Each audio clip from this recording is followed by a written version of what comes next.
జిత్తులమారి నక్క తెలివైన కొంగ.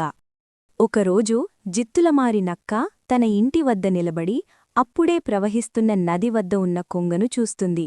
నక్క ముఖంలో ఒక కుతంత్రపు ఆలోచన మెరుస్తుంది. అది కొంగను విందుకు పిలవాలని నిర్ణయించుకుంటుంది. నక్క తన ఇంటి వద్ద కొంగకు స్వాగతం పలుకుతుంది.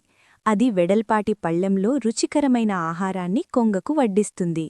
కొంగ తన పొడుగు ముక్కుతో ఆ ఆహారాన్ని తినడానికి ఎంత ప్రయత్నించినా అది పళ్లెం నుండి జారిపోతూ ఉంటుంది.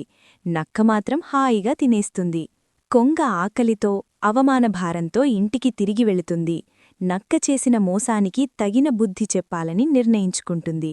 తనను ఎలాగైతే ఇబ్బంది పెట్టిందో నక్కకు కూడా అలాగీ పాఠం చెప్పాలని ప్లాన్ వేస్తుంది. ఈసారి కొంగ నక్కను విందుకు పిలుస్తుంది. అది నక్కకు పొడుగుమెడ ఉన్న పాత్రలో రుచికరమైన ఆహారాన్ని వడ్డిస్తుంది.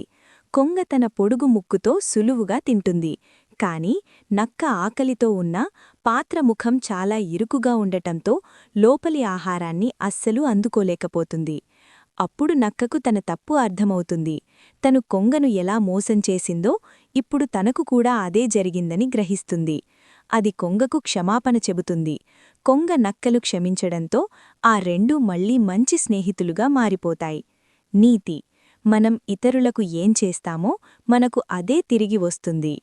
ఈ కథ మీకు నచ్చినట్లయితే దయచేసి లైక్ చేయండి, షేర్ చేయండి మరియు మా ఛానల్కు సబ్స్క్రైబ్ చేసుకోండి.